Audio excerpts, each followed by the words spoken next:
febrero. Al borde de un nuevo invierno ártico, los alemanes enfrentaban graves problemas en el norte. Hitler desplazó sus tropas a las líneas defensivas de Sturmbok y Schutzwall, en el norte de Finlandia. A comienzos de octubre, quedó claro que eso no era suficiente.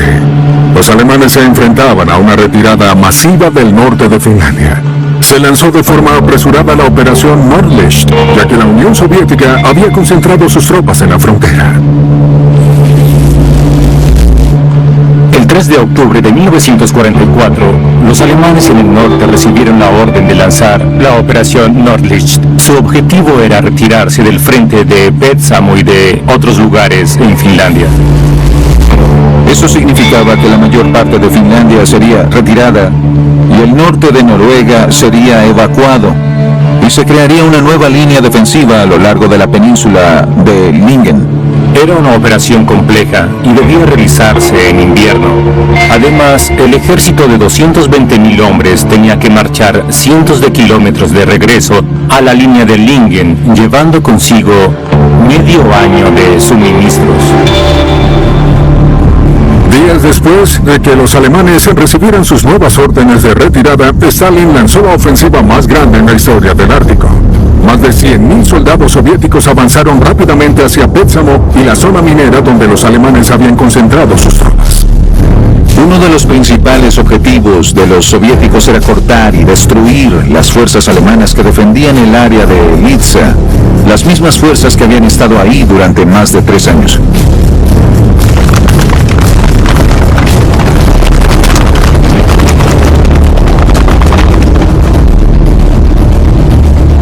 A pesar de la ofensiva de las tropas soviéticas, los alemanes lograron retirarse alcanzando el éxito. Las tropas soviéticas no lograron cercar y aplastar a las fuerzas alemanas en el frente de Petsamo.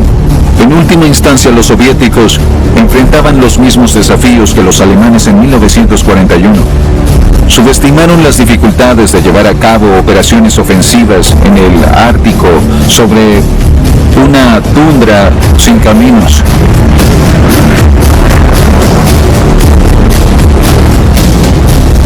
En esta etapa, las tropas alemanas aún estaban en la ciudad de Kolossoy, en la zona minera y alrededor de la fundidora. Lothar Rendulic había ordenado a sus tropas convertir la zona minera en un páramo. Eso fue lo que hicieron, con el objetivo de destruir todo lo que habían dejado atrás. Los alemanes destruyeron el complejo minero que habían protegido con tanto empeño y se retiraron rápidamente hacia Noruega, con los soviéticos persiguiéndoles de cerca.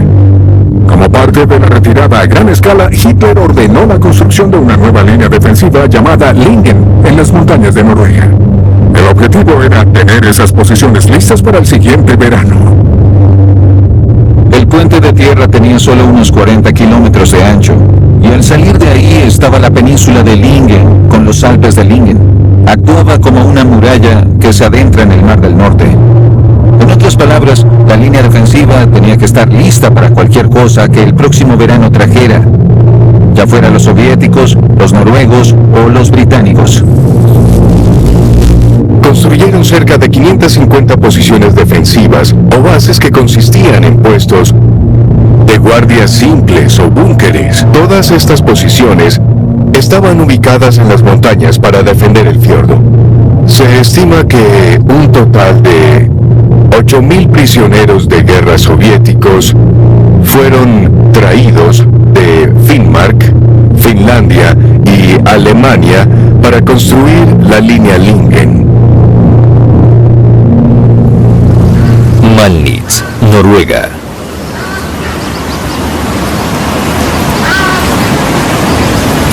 Eso no es una alambrada militar. No. Pero nos indica que había una cerca Aquí en arriba. esta área. Creo que estamos en la zona correcta. Sí. A finales de 1944 fue cuando las primeras unidades comenzaron a llegar aquí y comenzó la construcción. Permanecieron aquí hasta finales de febrero o principios de marzo de 1945. Para entonces se había construido el teleférico, por lo que se necesitaban menos mulas. Luego fue reemplazado por una unidad de prisioneros de guerra para la construcción. Y ahí fue cuando la cifra de muertos de verdad comenzó a aumentar. Es difícil ver estructuras aquí. Hay bastante vegetación. ¿Aquí quizás? Sí, eso es seguro. Ese es un gran edificio cuadrado. Es un lugar importante porque este campo se convirtió en algo por completo diferente a la gran mayoría de los campos en cualquier otro lugar de Noruega. Al final de la guerra, los alemanes idearon un plan cínico para deshacerse de los prisioneros, reuniéndolos a todos en un solo campo.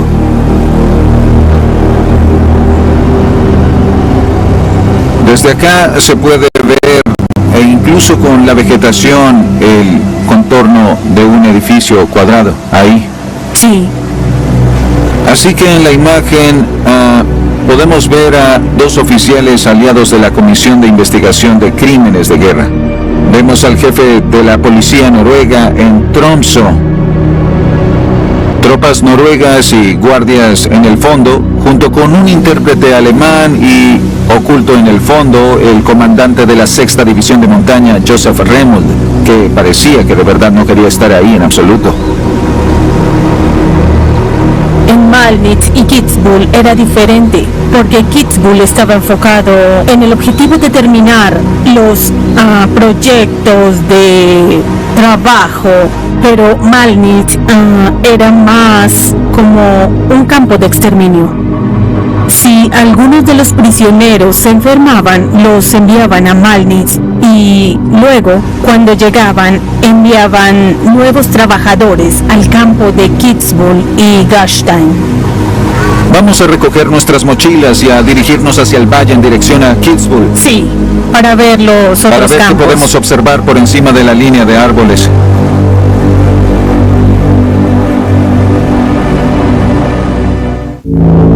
La guerra de Laponia en Finlandia se estaba llevando a cabo al mismo tiempo que la gran ofensiva del Ejército Rojo. Por solicitud de la Unión Soviética, los finlandeses habían lanzado medidas activas para eliminar a los alemanes, comenzando con un desembarco en Tornio. La batalla en Tornio duró 8 días y fue una fase de guerra muy brutal.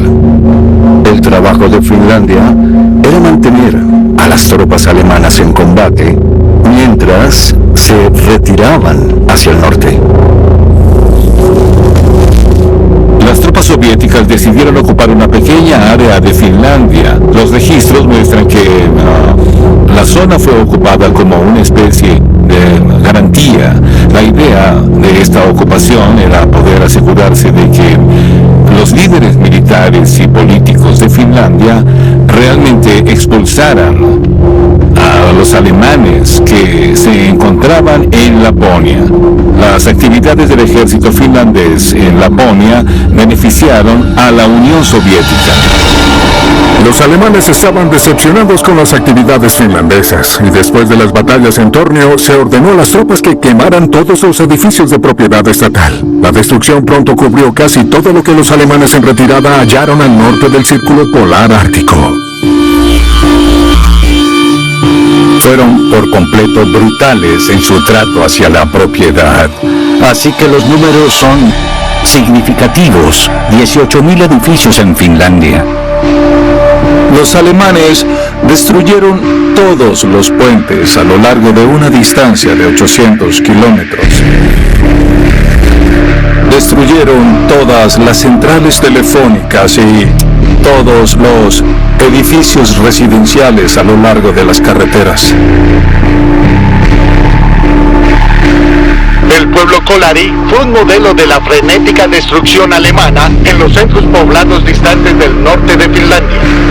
Ni siquiera las cabañas más pequeñas fueron perdonadas y lo que el enemigo no destruyó lo llenó de minas.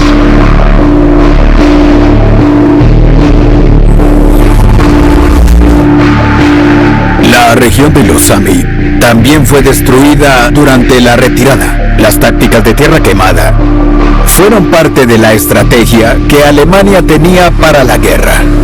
La idea era acabar con todo para que el enemigo no pudiera beneficiarse de ello. Destruyeron todos los pozos y volaron los barcos también. Incluso volaron uno a uno los hitos de kilometraje a lo largo de las carreteras. La masiva línea defensiva de Sturmbok había estado en construcción desde el verano. Las tropas de construcción consistían en soldados y prisioneros de guerra que estaban estacionados en una vasta área en la naturaleza de Laponia. Las condiciones se estaban volviendo más difíciles y el invierno se acercaba. Cuando las tropas alemanas llegaron a Sturmbok y lo tomaron en posición defensiva, las posiciones aún estaban en construcción. Las tropas de la división de montaña las mejoraron y construyeron aún más. La presencia alemana en el Golfo de Finlandia en 1944 y 1945 sigue siendo la mayor afluencia de personas a la región hasta la fecha. Multitudes como esas dejaron su huella en el terreno y todavía pueden verse allí. Restos de alojamiento, pozos de basura, enormes cantidades de botellas de licor y otros restos de bebidas alcohólicas. En este momento, la situación de los prisioneros de guerra empeoró. La energía alemana estaba disminuyendo y el trato a los prisioneros se volvió más duro.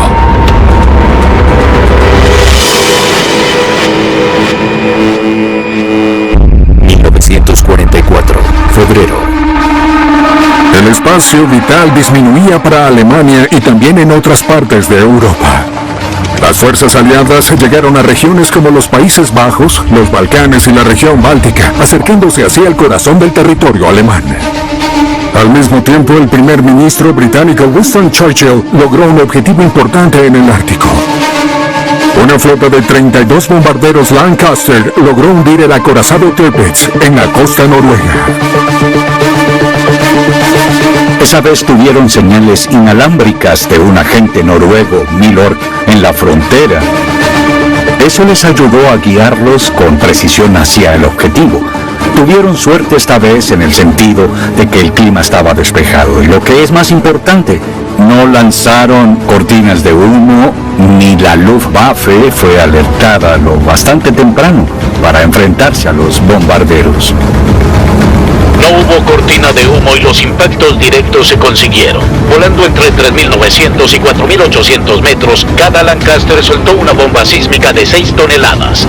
El acorazado alemán fue golpeado en su proa, su parte media y en la popa.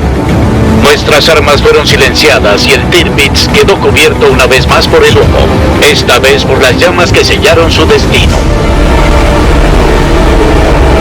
Tirpitz, Tromsø, Noruega, 1944.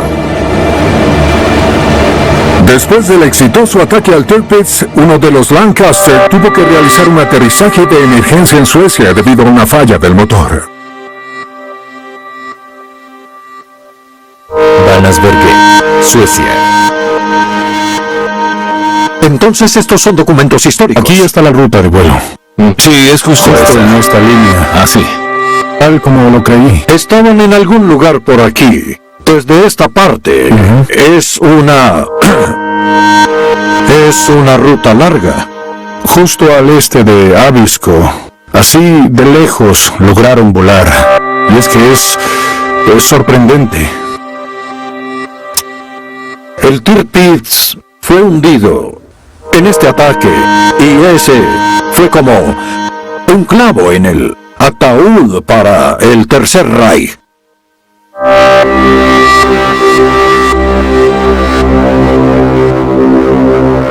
Esa fue realmente otra derrota para Hitler. La verdad, no imaginamos que fueran así de valiosos. Sí.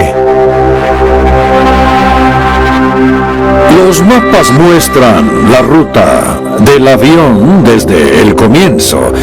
El avión despegó a las 3:08 de la mañana Si hubieran aparecido aviones persiguiéndolos, un impacto directo habría sido un pasaje sin retorno hacia la eternidad. Pero los alemanes pensaron que los aviones se dirigían hacia el este, hacia la Unión Soviética donde habían estado. Bueno, tomaré algunas fotos de la ruta. ¿El soldado de la Resistencia envió las coordenadas desde esta zona?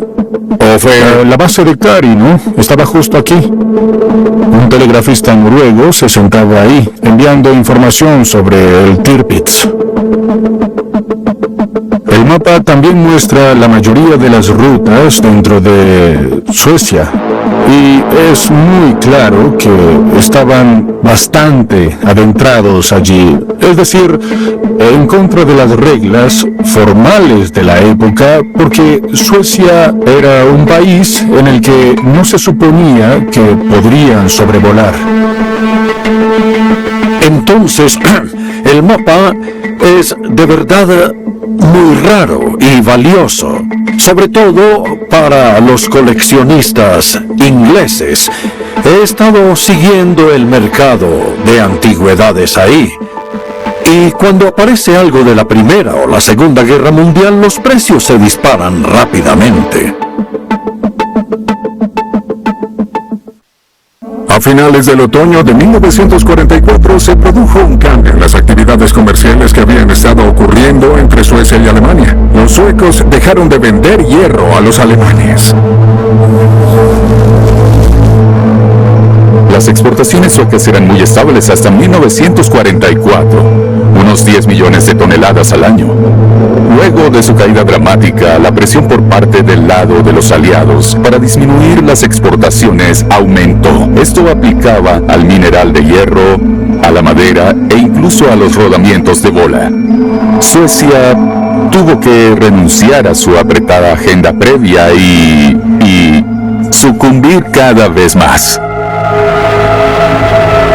En Noruega, el ejército de montaña alemán continuó retrocediendo en la región de Finnmark. El ejército rojo no se detuvo en la frontera, sino que siguió a los alemanes hacia Noruega. Una vez que los soviéticos cruzaron la frontera hacia Noruega, todo el ritmo de la ofensiva comenzó a disminuir. Habían logrado su principal objetivo, pero querían asegurarse de que los alemanes siguieran avanzando. Los líderes de National Samling y la administración militar alemana ordenaron una evacuación forzada a gran escala de la población en el norte de Noruega. Las tácticas de tierra arrasada fueron una parte integral de la retirada alemana en toda la región ártica. Una familia podía despertarse por la noche con un golpe en la puerta de un oficial afuera con otros 2 hombres vestidos con uniformes de carniceros, con delantales y demás. Le daban a la familia media hora para abandonar la casa y se les permitía llevar todo lo que cupiera en una maleta. La evacuación forzada tuvo un gran impacto en la cultura sami, al igual que el incendio en la región de Finnmark y Nord-Troms. En cuanto a las evacuaciones forzadas, significaba que los miembros de las familias se arriesgaban a ser separados. Cerca de unas 50.000 personas fueron evacuadas por la fuerza de Finnmark y partes de Troms. El gobierno noruego en el exilio en Londres también dio señales de que los ciudadanos no debían aceptar la evacuación. Y unas 23.000 personas lograron esconderse y de esta manera evitar esta evacuación forzada. Hay muchas historias de la región que cuentan cómo ellos se lograron esconder en las montañas y también en túneles u otros lugares para evitar que los evacuaran. Uleipukt, Noruega. Luego comenzaron los incendios. Los soldados alemanes estaban decepcionados e intoxicados con el alcohol. El incendio de Finnmark realmente fue una gran fiesta de embriaguez. Solo querían causar destrucción y más destrucción, acabarlo todo. Uluybukt, Noruega. 1945, febrero. Mientras la gran ofensiva soviética avanzaba por el norte de Noruega, los alemanes en Finlandia permanecían con fuerza en las posiciones defensivas de Sturmbok. Los finlandeses habían llegado a la región y pronto estaban librando una guerra más estática contra unos 14.000 alemanes. Los alemanes dominaban toda el área con su ventaja en el terreno, y en la práctica era imposible para la infantería tomar el control de Sturmbok. Al fin, los alemanes abandonaron la línea de Sturmbok y continuaron retrocediendo al norte hacia la frontera con Noruega. Algunas tropas se quedaron en la región de Kilpisjärvi, en Finlandia, que era el punto final de la nueva línea defensiva de los alemanes en Noruega. Ropified, Finlandia. Investigación del Centro de Comunicación Alemán, Área Natural de Käsivarsi, Finlandia. Esto es emocionante. Sí, de verdad, es un piso de concreto y restos de vidrio. Sin duda, de las ventanas. Es un logro verter un piso desde ahí hasta aquí. Un manual mostraba 3 generadores para una base como esta. Sí, encajarían aquí. Pero nunca hubiera imaginado encontrar un piso de concreto vertido aquí arriba. Los alemanes tenían actividades en este lugar, pero hasta este momento su naturaleza ha sido bastante confusa. Esta primavera recibimos nuevos documentos de archivo de Alemania que muestran que esto era una estación de señales alemana. Esta estación de señales era bastante céntrica. Está ubicada muy lejos de la línea Sturmbok. Queda muy lejos. Esto es algo diferente. Está muy bien conservado. Una construcción. Sí, una construcción. Es muy probable que el transmisor de radio en sí estuviera aquí. ¿Crees que esto se usaba para fijarlo a la antena? La antena es enorme. Es bastante grande. Si pensamos en el tamaño teniendo en cuenta el contexto. Estos bloques que están aquí formaban parte de una torre bastante alta y no se usaban como una chimenea. Sí, la antena se encontraba a 20 o 30 metros. ¿Qué tan alta era? El manual indicaba que 30 metros de altura. ¿30 metros de altura? De acuerdo con nuestros hallazgos de hoy en la estación de señales de Ropi, aquí los alemanes estuvieron utilizando equipos muy sofisticados. La estación albergaba tecnología muy rara y valiosa para la época. Eso podría ser una razón por la cual fue construida con tanto cuidado. Lo que quedó claro en los documentos es que se ordenó a las tropas llevarse la estación cuando se fueran. Se fueron. También volaron algo, porque si miras, hay mucho. Hay muchos escombros allá abajo. Sí. Hay como un barril a 100 metros de distancia. Lo volaron adecuadamente cuando se marcharon. No teníamos claro cómo llegaban a establecer comunicaciones los alemanes desde aquí. Este hallazgo indica que se comunicaban de forma inalámbrica desde Ropi en Finlandia a Picos en Noruega, a 50 kilómetros de distancia. Los alemanes también se aseguraron de poder evacuar el equipo cuando se retiraron y se fueron hacia la línea de Lingen en Noruega. Este es el sitio más excepcional para toda nuestra investigación, lo es sin duda. Tenían una buena vista hacia la línea. Sí, claro. Sturmbok desde aquí. A finales de enero, la operación de retirada de Hitler, Nordlicht, se completó en el norte de Noruega. Algunas de las tropas alemanas de la región de Finnmark establecieron posiciones en la inacabada Lingen, mientras que otros continuaron trasladándose hacia el sur y luego en barcos hacia campos de batalla en Europa Central. El ejército estaba formado por soldados que estaban bastante convencidos de que habían hecho un esfuerzo muy bueno en el frente y querían continuar En otras partes de Europa ocupada por los alemanes, muchos soldados alemanes aún creían, si no en la victoria, al menos en que estaban luchando por una muy buena causa. Tropas entrenadas en secreto de la policía noruega que estaban en Suecia se movieron de Luleå a Finnmark para patrullar. La mayoría de las tropas y el equipo fueron transportados a Noruega con la ayuda de los aliados. Con el tiempo, las tropas también fueron transportadas en camiones a través del norte de Finlandia. No solo las tropas de la policía noruega fueron a Luleå, sino también 55 pilotos estadounidenses que iban a operar 10 aviones de transporte C-47 Dakota. La policía noruega sería transportada a principios de 1945 a la zona del norte de Noruega por los estadounidenses. Esto se hizo porque los aliados occidentales y el gobierno noruego que participaron en el exilio en Londres querían asegurarse de que los noruegos controlaran la región después de la guerra. En febrero, el líder del partido National Samling de Noruega, Vidkun Quisling, se reunió con Hitler en Berlín para discutir el futuro. Durante la reunión, las expectativas de Quisling no recibieron apoyo, al mismo tiempo que se dio cuenta del estado real de Hitler y de la guerra en general. Quisling en realidad nunca fue apoyado por los alemanes con su objetivo real, que era una autonomía más extensa dentro del Gran Reich germánico. Le cortaron las alas. No fue hasta esta reunión en 1945 que Quisling se dio cuenta de que había perdido. En otras palabras, había apostado al caballo equivocado. Quisling estaba desilusionado y deprimido.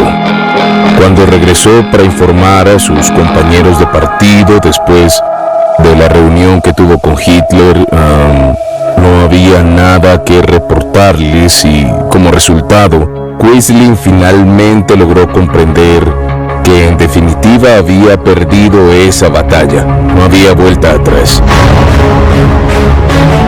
Hitler estaba perdiendo su control sobre Europa.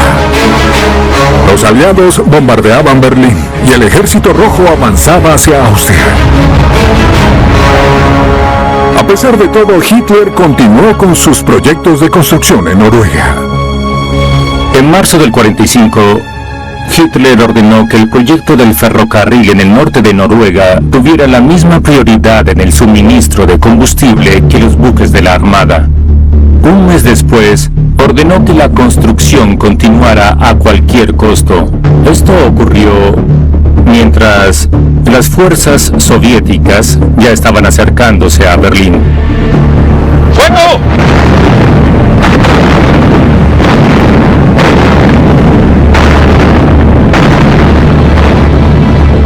Hitler seguía creyendo que la costa noruega era una de las regiones más importantes en la guerra. Planeaba enviar más submarinos hacia el norte. Y una de las bases que Hitler veía para esos nuevos submarinos estaba en el área de Narvik. ¿Y cómo asegurarse de que esos submarinos pudieran operar con seguridad? Bueno, necesitaba una fortaleza y esa fortaleza se centraba en la línea Lingen. Durante el invierno, el número de bases secretas de los aliados en el Ártico había aumentado. El enfoque de las operaciones se trasladó de la inteligencia a las misiones de sabotaje. El objetivo era obstaculizar y frenar la movilidad de los alemanes que se retiraban hacia el sur de Noruega y Europa. También se realizaban preparativos en caso de que la guerra terminara. Se planearon operaciones de sabotaje en Nordland y Trondelag Norte contra las tropas alemanas en retirada. También existía una amenaza desde el lado sueco de la frontera, con soldados noruegos junto a los estadounidenses, llevando a cabo el mismo tipo de operaciones. Se establecieron depósitos a lo largo de la frontera. Contenían suministros, armas, municiones y explosivos. Estos se hizo en preparación para lo que venía, e incluso para lo que pudiera venir. 1945, abril. En abril, tropas noruegas procedentes de Gran Bretaña y Suecia llegaron a Noruega para ayudar a los lugareños. A finales de mes, los noruegos declararon que Finnmark estaba libre de alemanes. Al mismo tiempo, las últimas tropas alemanas abandonaron Finlandia. La era alemana, que había durado casi 4 años, terminó con una destrucción casi total del norte de Laponia. A última hora del 25 de abril, una patrulla finlandesa, compuesta por unos 60 soldados, partió para inspeccionar si Finlandia al fin estaba libre de soldados alemanes. Totalmente. El 28 de abril, Silas Boe pudo enviar un mensaje afirmando que Finlandia en verdad estaba libre de tropas alemanas. Para Finlandia, la Segunda Guerra Mundial había terminado. Para los soviéticos, la liberación de Noruega nunca fue un objetivo. Su objetivo era retornar partes de Finlandia que habían sido rusas desde principios del siglo XIX. Por lo que la liberación de esa parte de Noruega no era un objetivo, fue más un feliz resultado de una operación exitosa. Por fortuna para quienes vivían ahí. Durante el invierno se trasladaron unos 11.000 prisioneros de guerra de Finlandia a Noruega con los alemanes. Se necesitaba mano de obra adicional para la construcción de posiciones defensivas a lo largo de la inacabada línea Lingen, y el duro invierno agotó a los prisioneros. En abril, casi 300 prisioneros fueron reunidos en el campo de exterminio de Malnitz. Los prisioneros desaparecieron. Durante décadas, ha habido muchos rumores sobre el destino de los constructores de Sturmbok.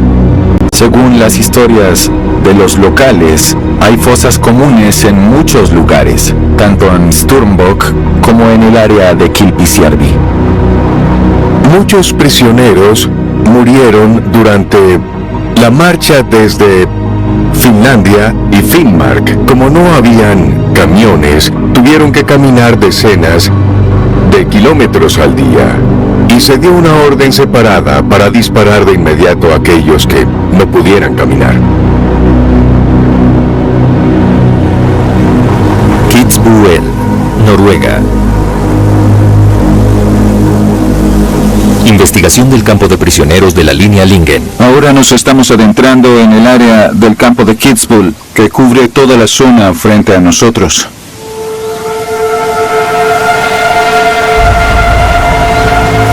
Las herramientas con las que construyeron la línea.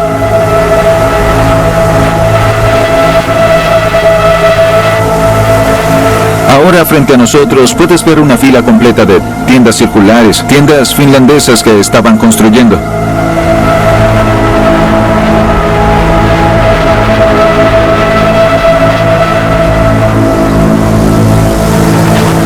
Las tiendas para los prisioneros estaban muy abarrotadas. Entonces, ¿cuántos prisioneros solían estar en una de estas? En esta área se dice que alrededor de unos 50 a 60 hombres en una sola tienda. ¿Tienda? Sí. Es importante entender que el trabajo de construcción era tarea de todos. Las unidades de construcción alemanas, los soldados alemanes y los prisioneros de guerra. Estos últimos fueron utilizados para algunos de los trabajos más duros y pesados. Hay informes que hablan de varios miles durante 1944 y 1945, pero en un momento dado, en cada campo podía haber unos 300 a 400 prisioneros en cada uno, así que es difícil determinar con exactitud el número cada mes, porque los prisioneros se morían y asimismo llegaban unos nuevos. Por supuesto, los alemanes utilizaban a los prisioneros soviéticos para diferentes proyectos de trabajo que ellos querían terminar. También tenían esa actitud hacia los prisioneros de que siempre podían conseguir nuevos prisioneros. Si alguno de ellos moría, siempre tenían que terminar. Sentían la presión de construir estas posiciones antes del verano. Sí. Debido a que temían que el ejército rojo soviético avanzara por Finlandia o Finnmark. Sí. Querían presionarlos hasta la muerte. Existen registros sobre soldados alemanes disparando a los prisioneros por la espalda y luego diciendo que estaban intentando escapar. Tanto en Malnitz como en Kitzbühel hubo ejecuciones. Los mataban después de descubrir que habían estado comiendo algunos de los otros prisioneros muertos. 1945, mayo. A finales de abril, Hitler se suicidó. El Ejército Rojo ocupó Berlín tras librar batallas que duraron más de 2 semanas. En el norte, los aliados llevaron a cabo su último ataque aéreo en Europa. La operación Judgment tuvo lugar en Noruega y resultó en el hundimiento de un submarino alemán en la costa.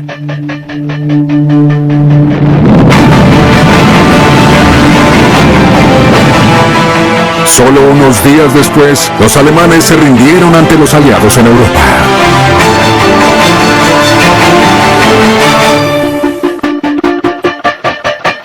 El desarme de las tropas alemanas y el mantenimiento del orden en Noruega se convirtieron en una tarea para las tropas policiales y miembros de la resistencia noruega con tropas británicas.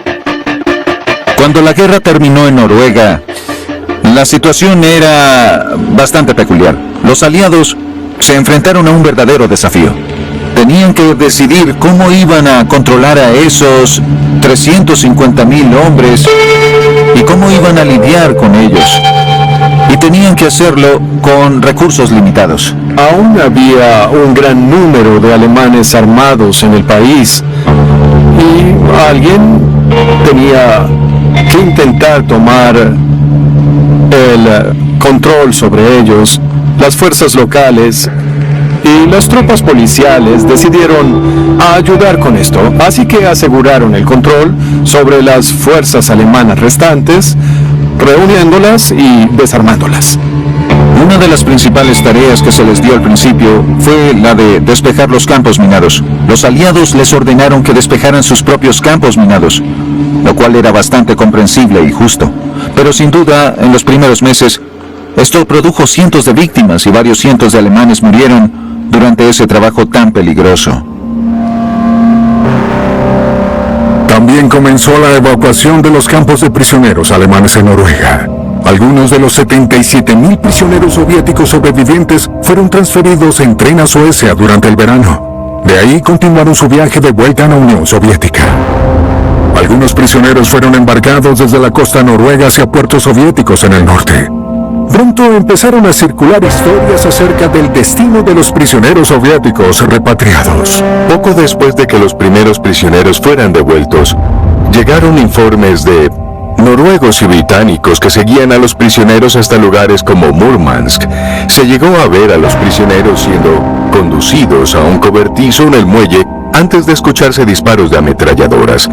Un estudio publicado en una revista rusa en 1993 señaló que el 40% de los repatriados tuvieron que seguir prestando servicio. Un 20% de los prisioneros de guerra pudo regresar a casa y el otro 20% tuvo que servir al menos 2 años en los llamados batallones de trabajo. Los estudios sobre los campos de prisioneros mostraron que 14.000 prisioneros de guerra perdieron la vida en Noruega durante la guerra. Menos de 70 prisioneros fueron hallados con vida en Malnitz. La mayoría fallecieron a pesar del esfuerzo médico. Se dedicó un gran esfuerzo a la investigación de crímenes de guerra. Y uno de los principales crímenes de guerra que investigaron durante el verano de 1945 fue el caso Malnitz. Esto se convirtió en un enfoque importante en el norte de Noruega para el grupo de investigación de crímenes de guerra.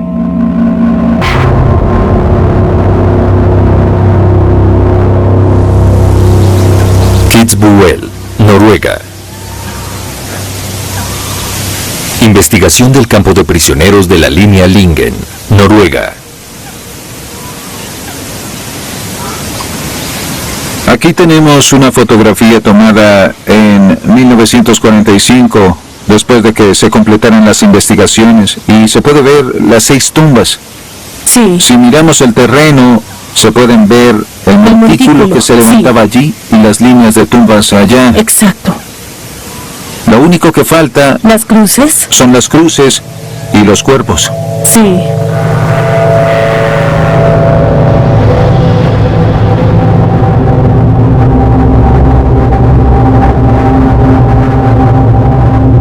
Una importante evidencia del trato brutal hacia los prisioneros surge a través de las investigaciones de las comisiones aliadas en junio de 1945. Los archivos incluyen evidencia bastante desgarradora de prisioneros que fueron golpeados hasta morir, tiroteados, muertos de hambre. Se especula que lo más posible es que se inyectara queroseno en el corazón de los prisioneros para matarlos.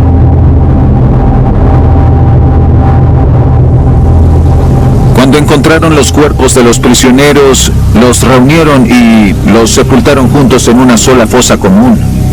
Las 6 tumbas. Una ahí. 2. 3. 4, 5 y 6.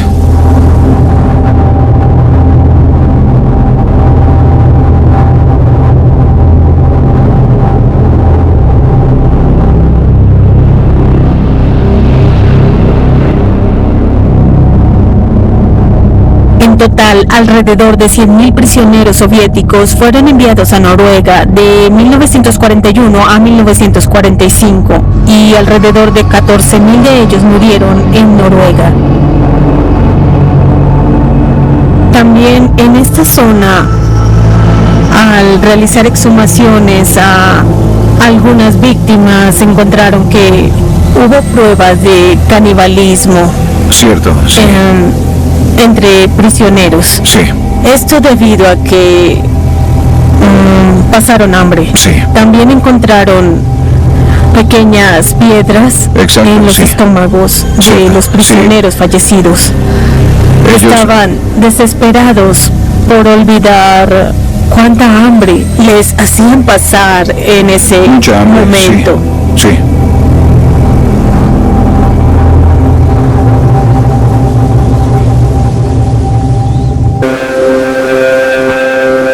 El 2 de septiembre de 1945, Japón se rindió y se consideró que la Segunda Guerra Mundial había terminado.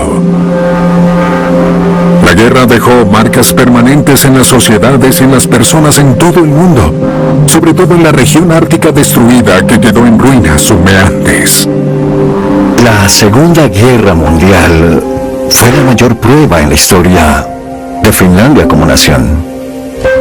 Los mayores afectados fueron las familias que perdieron a sus hermanos, padres, amigos, parientes y esposos, todos caídos en la guerra. En Finlandia, 97.000 personas perdieron la vida. La ocupación alemana de Noruega fue por mucho la mayor catástrofe que ha sufrido Noruega en tiempos modernos. En Noruega, 10.200 personas perdieron la vida. Se llevaron a cabo largos juicios por responsabilidad de guerra en Noruega y 46.000 noruegos fueron condenados por traición. 25 noruegos fueron ejecutados, entre ellos Vidkun Quisling, primer ministro durante la ocupación alemana. La guerra es una extensión de la política, y los países nórdicos fueron utilizados de forma cínica por las grandes potencias para avanzar en sus propios intereses militares y económicos. Finlandia tuvo que ceder varias áreas a la Unión Soviética, entre ellas Petsamo. Además, se llevaron a cabo juicios por responsabilidad de guerra en Finlandia por solicitud de la Comisión de Vigilancia Aliada. Risto Ryti, quien fue presidente durante la guerra, Fue condenado a 10 años de cárcel.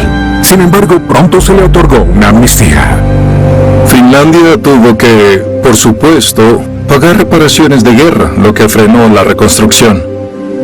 A pesar de todo, Finlandia permaneció como un país no ocupado y mantuvo su independencia. Finlandia sufrió debido al temor de Stalin a una invasión a través de este país. Noruega fue víctima del mineral de hierro sueco y sus exportaciones, y Suecia tuvo que ceder a las demandas alemanas cuando era débil a nivel económico y militar. En Suecia, 2.100 personas perdieron la vida. ¿Quién es amigo y quién el enemigo? ¿A quién culpar por el sufrimiento de la gente? Alguien tiene parte de la responsabilidad.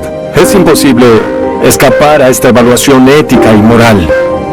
La Segunda Guerra Mundial fue vista de forma muy diferente dentro de los países nórdicos. Cada país intentó enfrentar el tumulto político de las grandes potencias a su manera.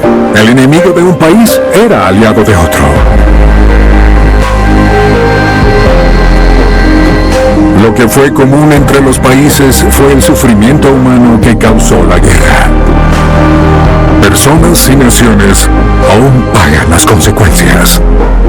Podríamos asegurar que se puede hundir una pala en el suelo de Finnmark y abrir un área de 1 metro cuadrado y se encontrará madera quemada, vidrios rotos, muchas bombas y granadas. El riesgo sigue presente después de todo este tiempo. En los países nórdicos, 112.700 personas perdieron la vida. El legado de la guerra ártica de ninguna manera es cosa del pasado. Es algo que está muy presente hoy en día todavía. La historia de la Segunda Guerra Mundial es un tema constante. No hemos llegado al final, aún no hemos terminado de investigar y comprender la Segunda Guerra Mundial. En la Segunda Guerra Mundial, 70 millones de personas perdieron la vida.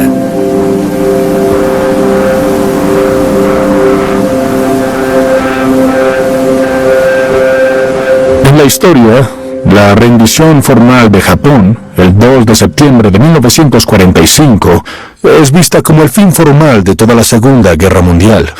Pero muy pocas personas saben que, aún en ese momento, había una unidad de soldados alemanes que estaban armados por completo y libres en Svalbard. Y aquí tuvo lugar la última rendición formal, cuando al fin los soldados alemanes de la estación meteorológica Haudegen entregaron sus armas a los noruegos y cerraron, en definitiva, todas las operaciones en el Ártico. Willem Diga, jefe de la estación meteorológica Haudegen, se rindió ante cazadores de focas noruegos que llegaron a tierra el 4 de septiembre, 2 días después de la rendición de Japón. Salieron ondeando una bandera blanca y se saludaron. Ninguno de ellos sabía cómo rendirse, ni los cazadores de focas, ni Diga. Pero Diga tuvo una gran idea. Invitó a los noruegos a tomar café con algo de licor. Entraron en la cabaña, pusieron la mesa, comieron y bebieron, hasta que pudieron acordarse de la rendición. Diga decidió entregarle al capitán su revólver personal. Y el capitán preguntó si podía quedárselo. ¡Claro!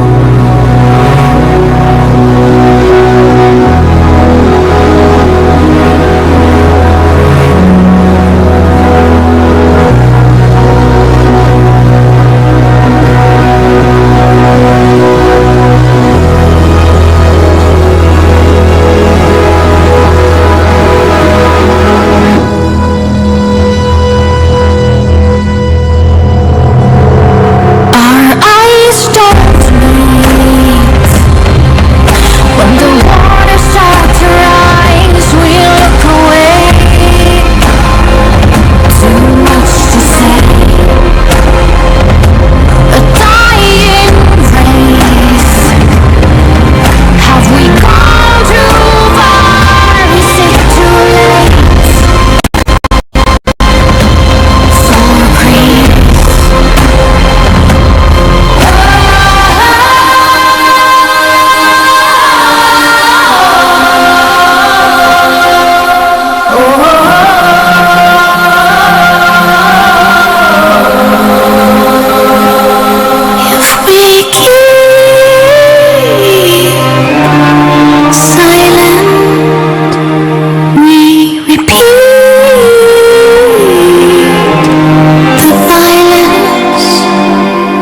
if we keep